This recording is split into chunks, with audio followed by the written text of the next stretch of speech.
ईशान देखो मेरा भाई आया है। अबे यार आँख खोलते किस कबाड़ी को दिखा दिया। अबे चले गए यहाँ से। Ishan what is this behaviour? कैसे बात कर रहे हो तुम मेरे भाई से? क्या कर रहा हूँ? जो कर रहा हूँ बिल्कुल सही कर रहा हूँ मैं। अबे वो तूने सुना नहीं क्या? चल निकल। तो वैसे नींद खराब कर दी और आँख खोलता था ये कबाड़ी वाला। चला हट यहाँ से। कबाड़ी वाला नहीं, मेरा भाई है, जरा तमीज से बात करो। अच्छा तुम्हारे भाई से ऐसे बात नहीं कर सकता? ऐसा कहाँ लिखा हुआ है कि मैं तुम्हारे भाई से ऐसा बात नहीं कर सकता? मैं तो ऐसे ही बात करूंगा। और देखियो कितना बदतमीज है, इतनी बेइज्जती कर दी उसके बाद भी यहीं खड़ा है।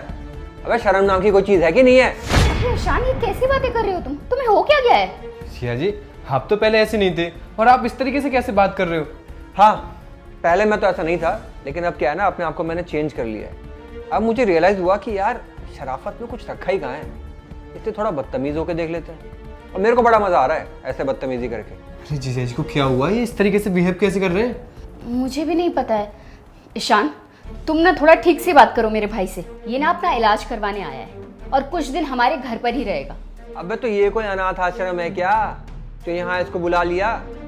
इसको अपना इलाज ही करवाना है ना, तो इसको बोलो जाके कोई पीजी पकड़ेगा, वहां जाके रहेगा। यहाँ इन जैसे लोगों की कोई जरूरत नहीं है।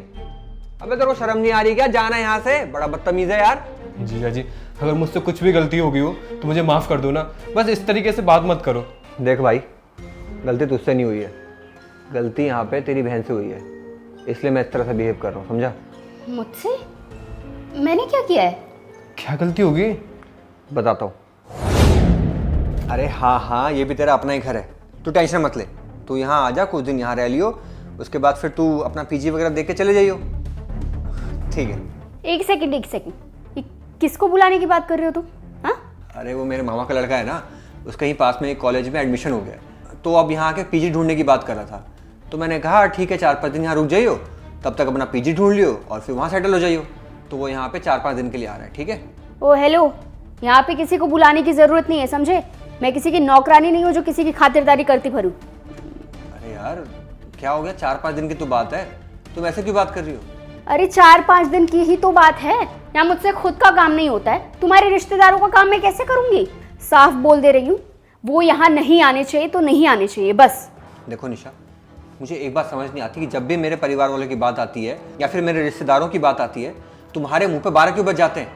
अभी कुछ दिन पहले यहाँ माँ आई थी रहने के लिए, वो बेचारी यहाँ 10 दिन रहती, लेकिन तुम्हारी वजह से 2 दिन में वापस चलेगी गाँव, क्योंकि तुम ना लोगों को जीने नहीं देती यहाँ पे। तुम्हें लगता है कि बस यहाँ पे तुम्हारा राज चल रहा है। अरे यार वो भी मेरे अपने हैं और तुम्हारे भी तो है वो। देखो ईशान, मैं यहाँ पे अपना काम कर सकती हूँ और साथ में तुम्हारा काम कर सकती हूँ। तुम्हारे रिश्तेदारों का ठेका मैंने नहीं ले रखा है, और अगर ऐसा ही है ना तो एक नौकरानी रख लो यहाँ पे, कम से कम मुझे तो फुर्सत मिलेगी काम से। तुमसे तो बात करना बेकार है। अब तुम मुझे खुद बताओ कि मैंने जो भी कुछ किया सही किया है गलत? क्योंकि अगर ये मेरे घर वालों की रिस्पेक्ट नहीं कर सकती है तो भला मैं क्यों करूँ? क्या सिर्फ मैंने ठेका ले रखा है कि सबको एक साथ लेके चलूँ? और वैसे भी यार तुम लोग जानते ही हो कि रिश्ते सिर्फ एक तरफ से निभाए नहीं जाते, बल्कि दोनों तरफ से निभाने पड़ते हैं। मैंने तो पूरी कोशिश की कि रिश्तों को संभाल के रखूं, लेकिन तुम्हारी बहन की वजह से मेरे परिवार का एक भी सदस्य यहाँ आने से डरता है। कोई यहाँ आना नहीं चाहता, क्योंकि सबको पता है कि कोई भी यहाँ आएगा तो उसको इसके ताने सुनने पड़ेंगे। इसलिए मुझे जो सही लगा मैंने किया। जीजा जी आपने एकदम सही किया, इसको सबक सिखाने का यही एक अच्छा तरीका था। पर भाई मैं क्या करती, इसमें मेरी क्या गलती है? इनके रिश्तेदारों का ख्याल रखने का ठेका मैंने थोड़ी ना ले रखा है। आए दिन कोई ना कोई मुंह उठा के चला आता है, और वैसे मैं बहुत ज्यादा थक जाती हूँ पूरे घर का काम करके, मैं अकेले नहीं संभाल सकती इतना सब कुछ। अच्छा बहन ऐसी बात है ना, तो आज से मैं तेरे घर नहीं आऊँगा और तू हमारे घर। जो अपना ससुराल वालों का ध्यान नहीं रख सकती तो तू हमसे क्या ही मिलेगी। जीजा जी मैं इसकी तरफ से आपसे माफ़ी मांगता हूँ, मुझे नहीं पता था कि मेरी बहन ऐसी हरकतें करती है। अच्छा जीजा जी मैं चलता हूँ। भाई ऐसे मत जाओ, मुझे माफ़ कर दो, मैं आज के बाद ऐसी हरकतें कभी नहीं करूँगी। I am really sorry Ishan, मैं अपने आप को बदलने की पूरी कोशिश करूँगी। चलो ठीक है, कम से कम तुम्हें अपनी गलती का एहसास तो हुआ।